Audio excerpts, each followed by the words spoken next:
Hi friends, welcome back to Channa Stitch. இன்றைக்கி நம்ம என்ன பார்க்க போகிறோன்னா, இந்த பாருங்கள், இந்த ஸ்விங் மிஷினை சுற்றி விட்டால் இந்த பாபின் வைண்டர் வந்து சுற்றவே மாட்டுது. அதாவது அது பாபினில் நூல் எடுக்கிறதுக்கான அந்த போர்ஷன் தான். இப்போ இது ஏன் சுற்ற மாட்டுதுன்னு பார்ப்போம். ஃபஸ்ட்டு இதில் அந்த உள்ளே வந்து ஒரு கம்பி மாதிரி கொடுத்துருப்பாங்க.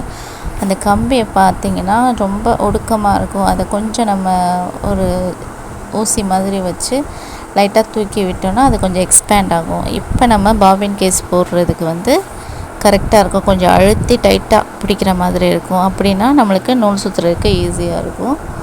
இப்போ பாருங்கள், நான் போடும்போதே கொஞ்சம் நல்லா டைட்டாக இருந்தது. இப்போ சுற்றி பார்க்குறேன், நல்லா சுற்றுது பாருங்கள்.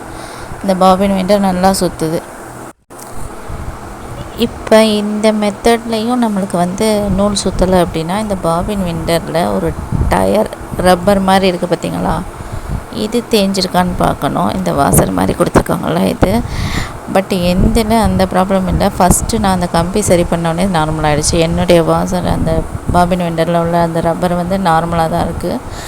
எந்த தேய்மானமும் இல்லை. இஃப் சப்போஸ் இது உங்களுக்கு தேஞ்சிருந்துச்சுன்னா கூட அந்த நூல் சுற்றி எடுக்காது.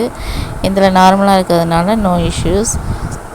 நீங்கள் அப்போயும் நூல் சுற்றலைன்னா நீங்கள் இதையும் கொஞ்சம் செக் பண்ணிக்கோங்க.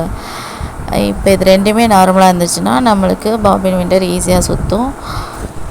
இப்போ இந்த ரெண்டு மெத்தடுமே உங்களுக்கு சரிப்பட்டு வரல, பட் உங்களால் பண்ண முடியல அப்படின்னா, ஒரு ஈஸியான மெத்தடு நம்மளுக்கு பாபினில் நூல் சுற்றுறதுக்கு, இந்த ஹேண்ட் வீல் இருக்குது பார்த்திங்களா, அதில் டபுள் டேப் போட்டுட்டு அந்த மேலே உள்ள ஸ்டிக்கரை பிச்சு விட்டுட்டு நம்ம பாபினை வந்து அதில் அட்டாச் பண்ணிடலாம்.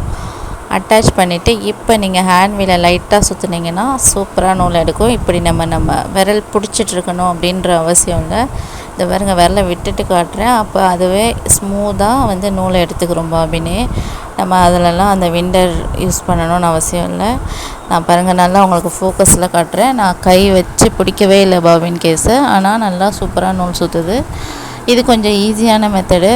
இது ரொம்ப நாள் பண்ணிக்க முடியாது, ஒரு அவசரத்துக்கு இந்த மாதிரி யூஸ் பண்ணிக்கலாம். பாருங்கள் எவ்வளோ சூப்பராக சுற்றிடுச்சு. நல்லா ஈஸியான மெத்தடில் நம்ம பாபின் கேஸ் ஃபுல்லாக நூல் சுற்றியாச்சு. இந்த வீடியோ உங்களுக்கு பிடிச்சிருந்துச்சுன்னா சன்னா ஸ்டிச் சேனலை லைக், ஷேர் அண்ட் சப்ஸ்கிரைப் பண்ணுங்கள். நெக்ஸ்ட்டு நம்ம ஒரு நல்ல டிப்ஸோட மீட் பண்ணலாம். Until then, bye bye from Channa stitch.